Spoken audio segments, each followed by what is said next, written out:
Oh, how are we doing, people? Welcome back to another video. It's a bit of a chilled one. It's Sunday today. It is currently 10:30, so it's a little bit later than normal.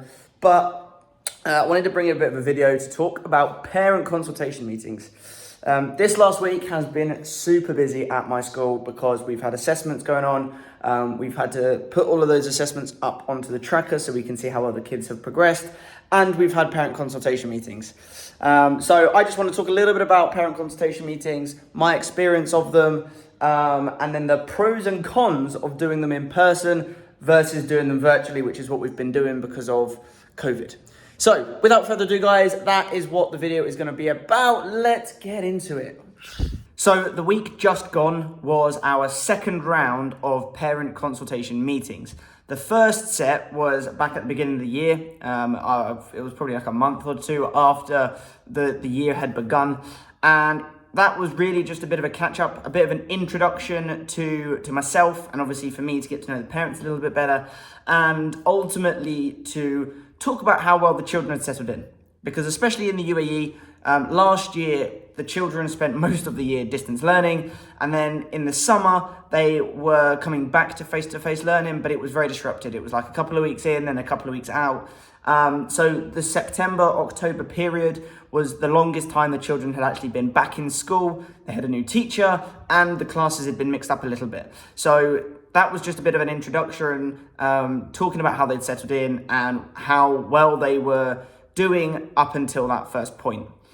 The most recent ones, which were this week, were really a little bit of a check-in to sort of talk about how well the children had progressed from point A to point B. And also to look forward to what we're going to be doing in the summer, because we've got one more week left of school before the sort of the end of our spring term. And then we've got the summer term, which is the last term. It is quite a long one, but it's like the back end of the year. So this sort of summer term is rounding everything off, getting the children into a position where they're ready to move on to the next year group. So that's what the meetings were about. But ultimately, it was just a bit of a check-in, see how the progression was made. And obviously, if the parents had any questions that they hadn't yet asked, that was their opportunity to do so.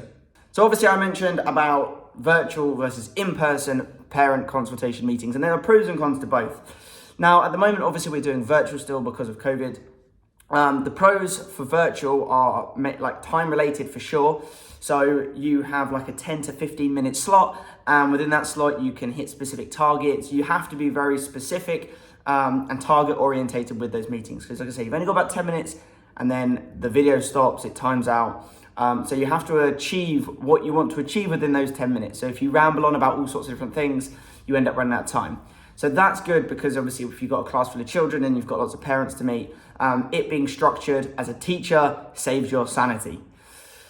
The other time-related thing is obviously teachers have a very specific working period, and then obviously I know most teachers work outside of school also, but parents inevitably don't have the same working schedule as a teacher.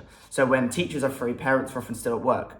So having a virtual meeting allows a parent to video call you whilst they're in the car, for instance, or if they're on their lunch break. They don't actually have to physically make their way into school, and it's a much more convenient method of meeting with a parent when you both have busy or different schedules. The cons to it is there is nothing better than meeting someone in person, shaking their hand, just those person-to-person interactions that you just don't really get over a video call. So that's a bit of a shame. The other thing that's a bit of a shame with virtual is you don't get to share children's work that easily. Now, I endeavour to send little pictures and snippets back home to parents frequently so that they can see what their children are doing. But one of the really nice things about parent consultation meetings when they're face-to-face is you can bring the books that the children have been working on, and you can talk through it and use examples, and they can really see what the children have been doing. So virtually, that's just not possible. But again, time-wise, you often find yourself staying until late into the evening talking with parents because the conversation flows far too quickly, or they have loads of questions and you end up answering all sorts of different things which you really want to sort of squeeze into that time period. So there are pros and cons to both. I feel like there is a really solid place for virtual meetings, especially if a parent, for instance, is on a really busy schedule and can only do their lunch break, and then you can tally that and time that together. Pros and cons. Now, part of the reason why I said at the beginning of this video it's been a long and tiring week is because not only have we had parent consultation meetings, but last 2 weeks we've also had assessments. Now, the assessments haven't been that onerous. The children have had a reading assessment, they've had a writing assessment, and then they've had a couple of maths papers to do. Really, it's just a roundup of what we've been doing over the last year and to see what the children have remembered, to see whether there are patterns in the class. Are the children more comfortable with arithmetic, or are they more comfortable with comprehension? And you should be able to see a pattern, or hopefully you'll be able to see a pattern, and those are the areas that you can work on, even down to the individual basis. If you notice that one individual pupil in your class is consistently getting the same thing wrong, or they're getting confused, you can obviously address that. Now, where this links into parent consultation meetings is often a lot of teachers understandably want to do these assessments prior to then talking to the parents.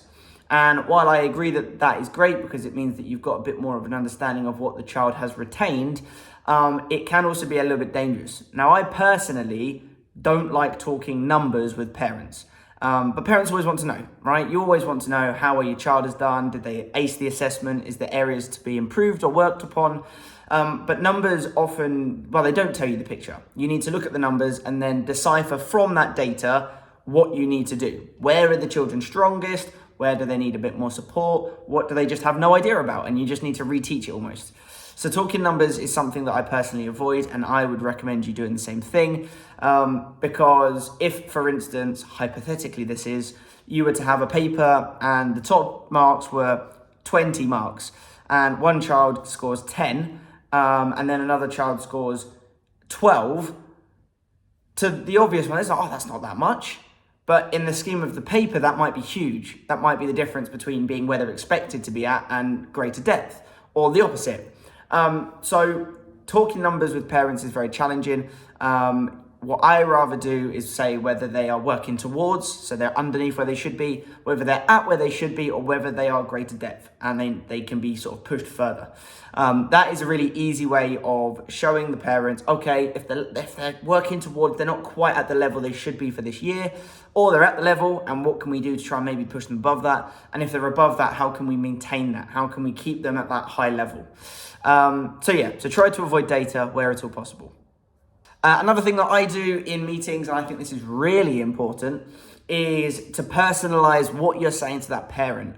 How I do that is I refer to the little behaviors and the little things that the children do, maybe even reflecting back on prior discussions and prior talks, so that the parent really understands that you're not just looking at their child as a number within your class or within the school, but you are understanding the child's needs and you're understanding that child's unique and different and special in their own right. So I will often do that. I'll be like, oh, wow, they always do this when this happens, or, oh, they always have this little phrase, or, it doesn't have to be very much, doesn't have to take up much of the meeting, but it just shows the parents and it reinforces that you are there for the child, you're there for their best interest, and you are treating them as an individual, and therefore you are supporting their individual needs. So that's something that I personally like to do. You can obviously choose based on your cohort, based on your kids, based on your parents, whether you think that that's effective or not. But I like to do that. I think it just builds up that relationship between yourself and the parent, and it just creates a little bit more of a connection, especially if there isn't one. So I personally like to do that. I like to personalize my meetings to the parent, to the child, it's good. Something else to consider is the person that you're speaking to, the parent, the carer, whoever it may well be, even older brothers and sisters sometimes and siblings, is that the pupil that you're referring to and that you're talking about, both celebrating their successes as well as referring to areas that they need development and improvement and support. The person that you're talking to is like their loved one, right? They have a lot of care, compassion for this child. In many cases, this child is their world. So you need to sort of think a little bit carefully about how you address certain topics, especially if the child maybe isn't doing quite as well, or there are certain areas that you would like to address because of maybe negative behavior or whatever the situation might be. Because it may well be that that parent has an idea of what their child is like that is different from the reality that you see and that you think about in class. So while you want to address these topics and make sure that you come up with a solution together.